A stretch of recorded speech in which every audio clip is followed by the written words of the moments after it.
Hi guys, welcome back to my channel. For those of you who are new here, my name is Esther. I am a mom of 3 and I live in Ireland. So as we wrap up this year of 2024, I can't even believe it's the end of the year. It both feels like it's been fast and very slow at the same time. For me, it's been an amazing year. I had my 3rd baby in July, and ever since then I feel like time has gone very fast and slow at the same time. Anyway, so as this year ends, I usually just try to sit down and reflect on the past year and try to plan the next. And when I was doing that, I had this specific tab that said things that I need to live in 2024 as a mother and also as a woman, as a wife. And I thought I would share that with you. I'm pretty sure some of you would relate to this. So much can happen in one year. And it's good. I feel like it's very good and healthy to sit down and reflect on what went well, what did not go so well, the areas that you could improve, all those good things. So this video is 4 to 5 things that we should leave in 2024 as mothers and women and also wives. Number 1, taking care of everybody else and somehow forgetting that one person that takes care of everybody else.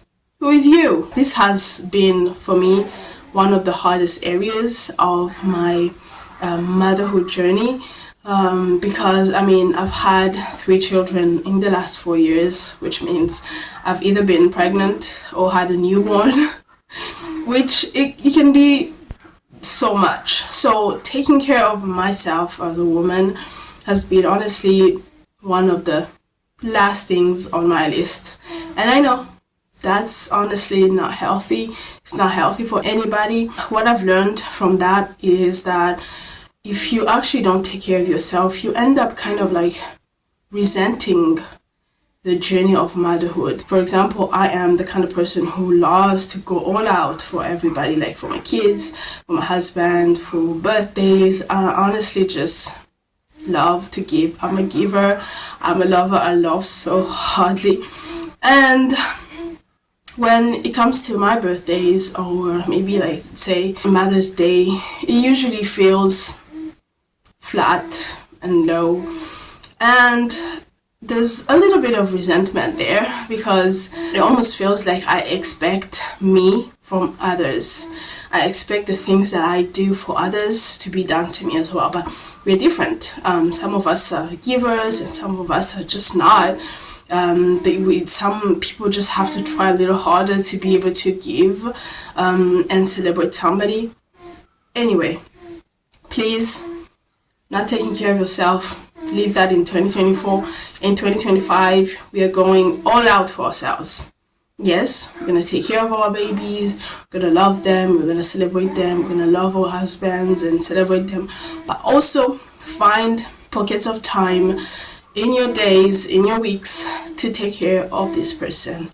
I promise you it's going to be good for you, it's going to be healthy for you as well, and you're going to enjoy this journey of motherhood so much better. Something like going out to grab some coffee with a friend, just stepping outside of the house and just changing your atmosphere, your thoughts a little bit, or maybe planning a getaway for your birthday or for your Mother's Day or for Valentine's Day, something like that that's gonna recharge you as a mother, that's outside of motherhood. So please, let's do that in 2025.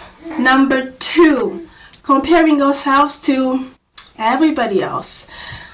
Now, in this day and age where everybody's business is out there, we spend more time on social media, on TikTok, on Instagram, and it seems like everybody's life is very polished. People have these gigantic, beautiful houses, they go on vacation, they take trips as families, go to Disney and all these things that we see out there. I feel like there's a tendency for especially mothers to feel like we have to keep up with all those things. There was a time, I think this is when I had my first child, I used to watch so many mom vloggers, and I remember that time I had so much anxiety. I was so anxious all the time, and it wasn't until I sat down and I was like, oh my goodness, this is so exhausting. Like, I'm trying to buy the next toy that I saw this mother advertise. I'm trying to make to do this for my son's birthday. I'm trying to go this place that this person recommended. It can be so exhausting, you know. We cannot all be the same. You're always gonna find somebody who has better than you, who looks better than you, who has life that looks more polished than you.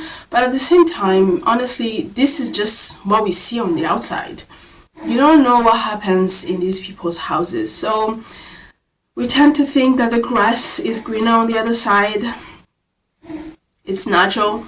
What we see with our eyes, we tend to believe that, but try your best to refrain from watching people who show lifestyles that are extravagant, that looks more polished. I feel like it gives so much anxiety to people, and I don't even think people realize that.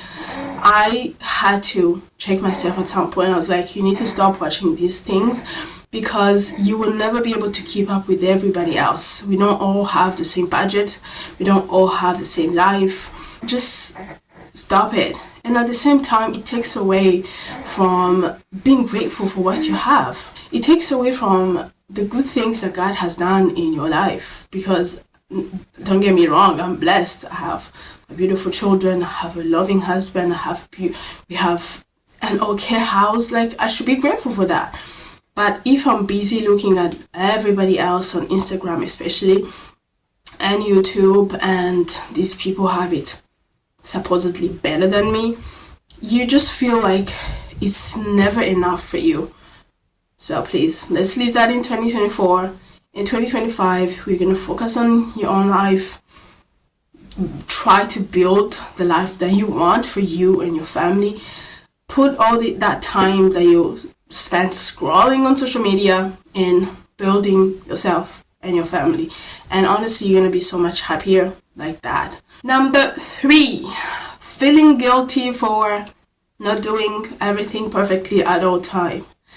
That right there needs to be left in 2024. I know as mothers we have something called mom guilt at all time. If the house is a mess, you feel guilty. If the kids did not eat well, you don't sleep at night, probably you think, oh my goodness, I didn't try hard enough, I did not cook this other meal. It's always something that you did not do. There's that very evil little voice in your head that's always like, you know what, you should have, let's say, cooked this specific meal for your daughter or your son. You should have done that. You did not take them outside today. You should have done that. The dishes are not done. You're sleeping and the laundry is sitting there in the dryer. You are one person and you probably have multiple kids like myself. Just being able to play with them and being present in the moment with them, honestly, that's more than enough.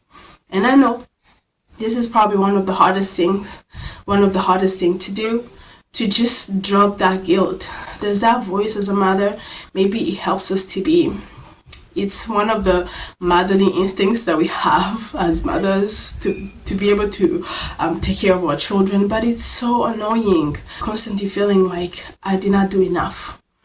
Always feeling like I did not apologize enough. I did not handle this good enough. You know, sometimes these kids, they annoy us and you yell.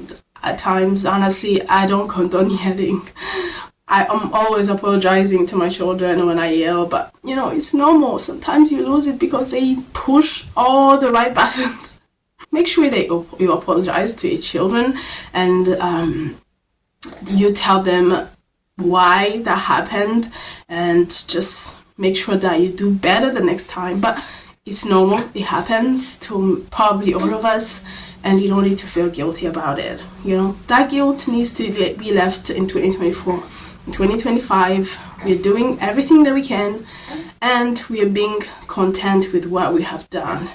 You can do a to-do list in the morning, of what you should achieve. Be realistic with your list and then focus on that. And everything else, honestly, that house, it's gonna get clean one day.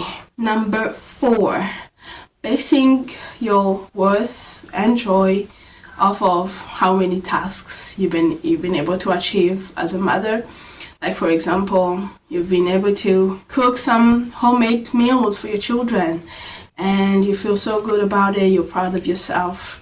Or you've been able to clean their rooms and make their beds and you feel good. And then the next time when you're unable to do it, you feel like you're a shitty mom. I'm not doing everything as perfectly as I want to. Listen, I'm here to tell you that you're amazing. At least for me, my intentions are always to do the best that I can for my children and my family. But sometimes that's not possible. Now I have 5 months old baby. I'm not sleeping. Let me tell you, these bags, they're telling a story. I haven't slept in months at this point. And when you haven't slept well, when you don't rest well, it's very hard to be on your A game in everything. The whole message here is just be gentle on yourself. Just like you're gentle on your kids and on your husband and on everybody else, be gentle on you as well. Give yourself grace in the moments of ineffectiveness. That's okay.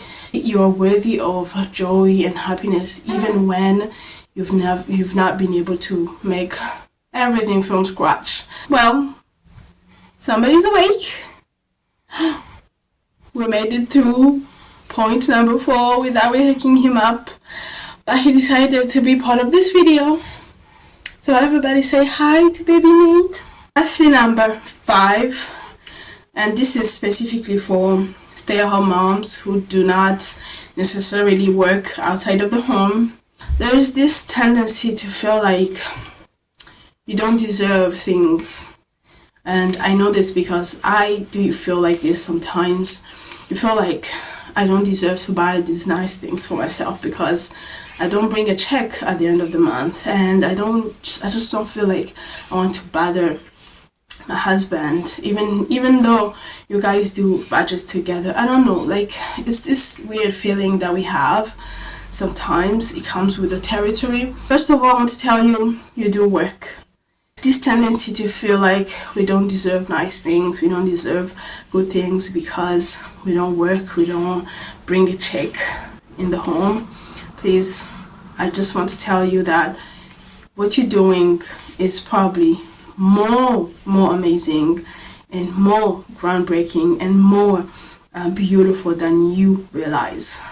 I know we tend to not actually realize how much work we do.